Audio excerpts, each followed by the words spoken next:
મિર્ચી morning. આપણે છે ને વાતો બહુ મોટી મોટી કરીએ છીએ, પણ ખરેખર જ્યારે કરવાનું આવે ને ત્યારે બહુ કરતા નથી. ફિલોસોફી જાળવામાં મારો ને તમારો પહેલો નંબર છે, પણ ખરેખર કામ કરવાનું આવે ત્યારે આપણે ફસકી પડીએ છીએ. છેલ્લા થોડા અઠવાડિયામાં કેટલી બધી તકો હતી આપણી પાસે સારા બનવાની. શું એ ઓપોર્ચ્યુનિટીનો આપણે લાભ લીધો? એક સાદું ઉદાહરણ લઈએ. આપણે કેટલા લોકોની ભૂખ ભાંગવાનું કારણ બન્યા? જો ભૂખથી તો મોટો કોઈ ભગવાન નથી ને.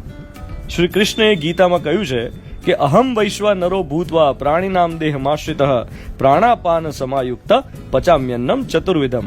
બધા જ જીવોના જઠરમાં અન્ન પચાવવા માટે હું અગ્નિનું સ્વરૂપ ધારણ કરું છું. તો આટલા ભૂખ્યા લોકોમાંથી આપણે અંગત રીતે કેટલાની ભૂખ ભાંગી શક્યા? જો જવાબ કોઈને આપવાનો નથી, જાતને જ આપવાનો છે.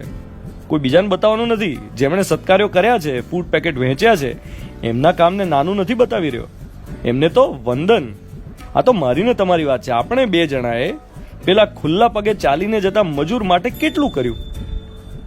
બાળ મજૂરી ના હોવી જોઈએ એવું આપણે માનીએ છીએ, પણ કેટલા બાળકોને ભણાવવાની જવાબદારી લેતા હોઈએ છીએ. ફોરગેટ ધ લોકડાઉન હોય કે ના હોય, કેટલા બાળકોને ભણાવવાની જવાબદારી લઈએ છીએ.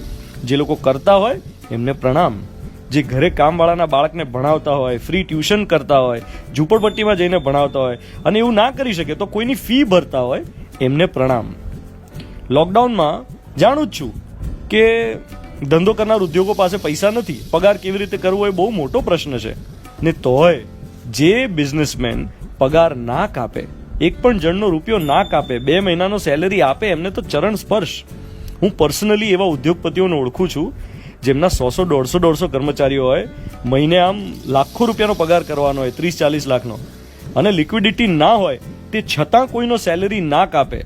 એમની દિલદારીને, એમની ઉદારીને પ્રણામ. એમની એ વિચારધારાને પ્રણામ કે કમાયા છીએ તો આ લોકોને કારણે જ કમાયા છીએ ને, 2 મહિના નહીં કમાઈએ.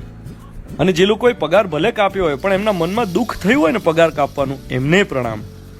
મારા ડૉક્ટર છે હોમિયોપેથીના, કેતનભાઈ, બોલો, એમણે માત્ર પોતાના વોટ્સએપ સ્ટેટસમાં લખ્યું કે કાલે હું હાઈવે પર જતા મજૂરોને મદદ કરવા જવાનો છું, પૈસા અને ભોજનની. થોડી જ વારમાં એમના વોટ્સએપમાંથી 75,000 રૂપિયા ભેગા થઈ ગયા એમના મિત્રો પાસેથી. તો આવા દરેક ડોનરને પણ પ્રણામ, જેમણે પોતાની રીતે કોઈ પ્રયત્ન કર્યો હોય, ભલે ફિઝિકલી ના જઈ શક્યા હોય. જો આપણને આ જે પણ મળ્યું છે ને જિંદગીમાં, એ કોઈ મજૂરના તડકામાં કામ કરવાથી જ મળ્યું છે. ભલે પછી આપણું બિલ્ડિંગ હોય, બનેલા રોડ્સ હોય, બ્રિજ હોય, એક્સપ્રેસ વે હોય, આ કોઈ મજૂરની તડકાની મહેનત છે. માત્ર આપણે ટેક્સ આપ્યો એટલે આપણે ઋણ મુક્ત થઈ ગયા એમ? હજુ સમય છે આપણી પાસે. હાથ ટૂંકો ન કરીએ, લાંબો કરીએ.